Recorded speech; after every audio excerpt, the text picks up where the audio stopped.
Terpujilah Allah kita yang hidup, terpujilah Tuhan kita yang hidup, Tuhan Yesus Kristus yang selalu menyertai kehidupan kita semua.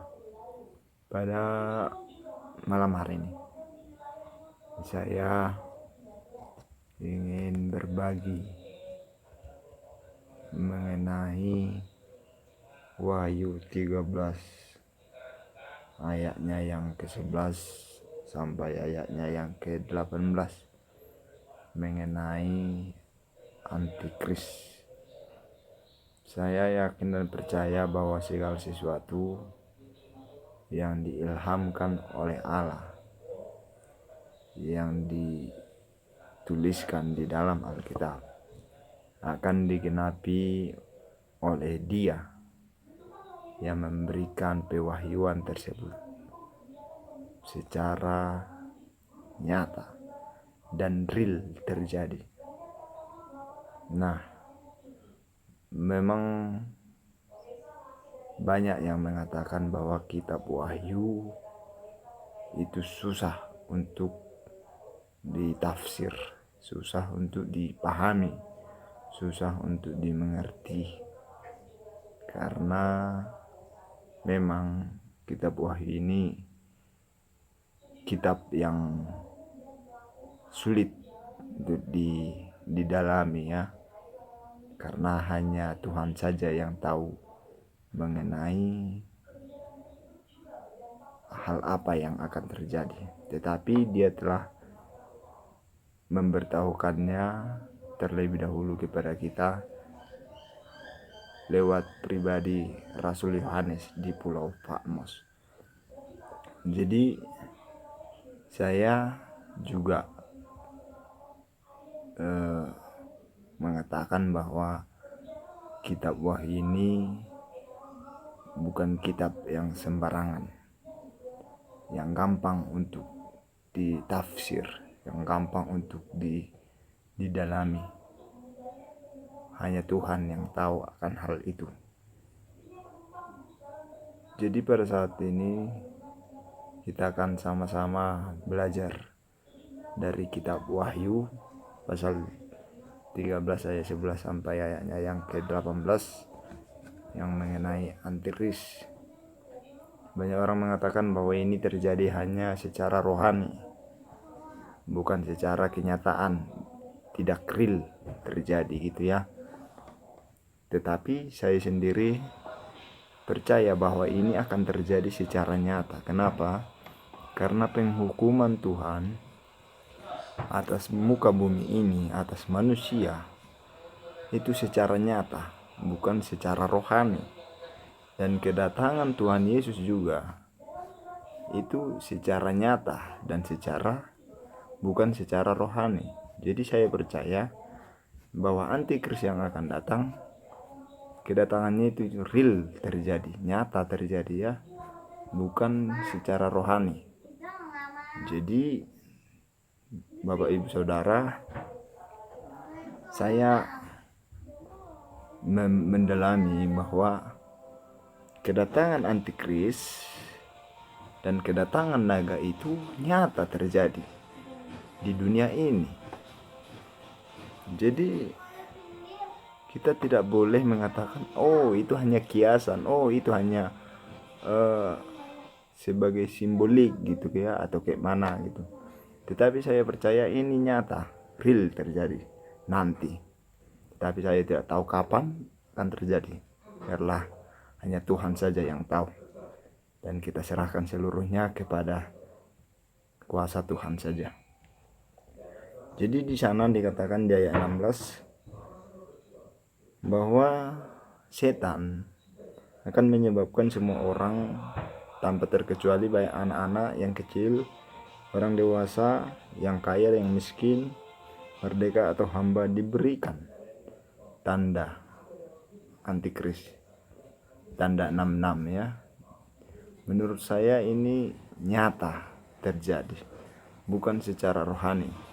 Saya juga pernah berasumsi bahwa tanda 66 ini hanya terjadi secara rohani ya, dimana kita memberontak Allah di mana kita melawan Allah dengan perbuatan kita, melalui pikiran kita, melalui tindakan kita, melalui tangan ini.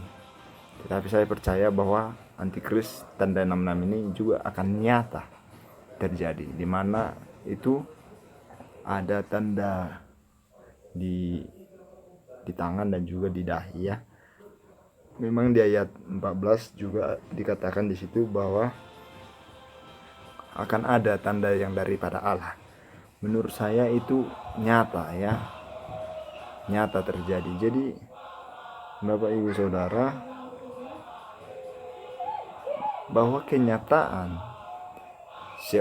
setiap manusia yang percaya, yang menerima Yesus, tidak akan diberikan kesempatan dan tidak diizinkan untuk berbelanja, untuk jual beli secara nyata seperti yang terjadi saat ini, di mana kita bisa belanja, beli segala sesuatu yang kita perlukan, dan jual beli akan diberhentikan kepada orang-orang yang percaya dan terima Yesus dan yang sungguh-sungguh menjadi milik Yesus. Mereka akan tolak, mereka akan tidak diizinkan untuk berbelanja. Itu terjadi secara nyata nantinya ya. Jadi, tetapi hal ini terjadi dengan tanda-tanda, dengan munculnya, itu dikatakan di ayat 15, Wahyu 13 ayat 15, dan kepadanya diberikan kuasa untuk memberikan nyawa kepada patung binatang itu, sehingga patung binatang itu berbicara juga dan bertindak begitu rupa, sehingga semua orang yang tidak menyembah patung binatang itu dibunuh. Artinya bahwa nantinya setiap manusia tidak lagi percaya adanya Tuhan, bahwa setiap manusia tidak lagi percaya adanya Allah. Mereka percaya kepada berhala. Itu yang akan terjadi di akhir zaman ini, Bapak Ibu Saudara. Nggak mungkin bisa terjadi gitu ya. Kenapa nggak mungkin? Segala sesuatu bisa mungkin. Kita telah melihat keadaan-keadaan dunia sekarang ini, bagaimana manusia telah memberontak kepada Allah, di mana manusia telah melawan Allah. Apalagi untuk tidak percaya Allah, itu pasti akan terjadi. Jadi tanda-tanda sebelum tanda 66 diberikan kepada manusia itu akan muncul terlebih dahulu orang-orang yang menyembah patung.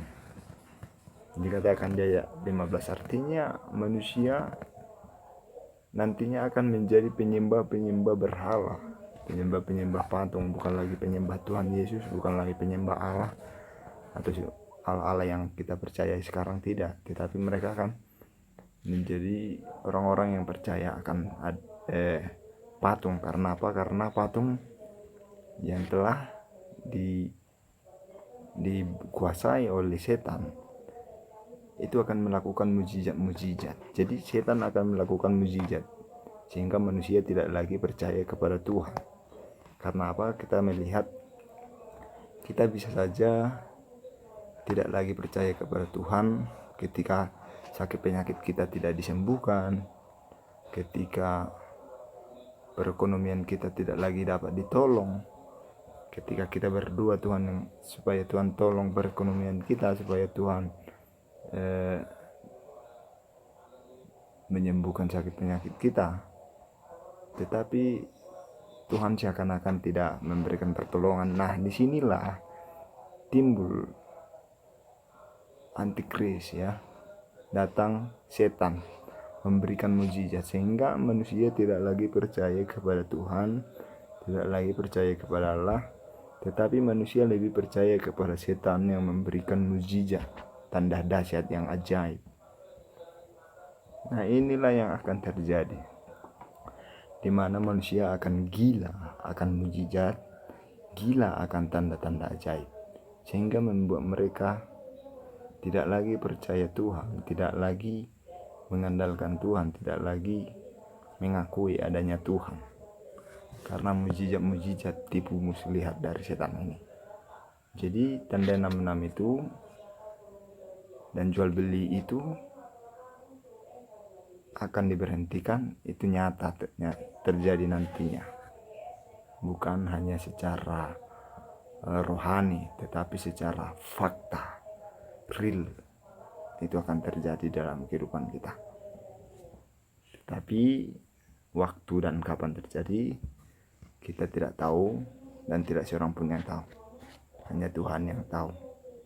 Demikianlah yang dapat saya bagikan kepada Bapak Ibu.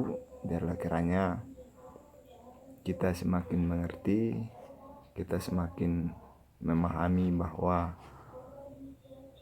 Alkitab itu adalah firman Tuhan yang akan digenapi di dalam kehidupan kita. Biarlah kiranya apapun tipu muslihat setan, apapun tipu muslihat iblis yang akan mencoba menyesatkan kita, kita bisa tolak, kita bisa lawan, kita bisa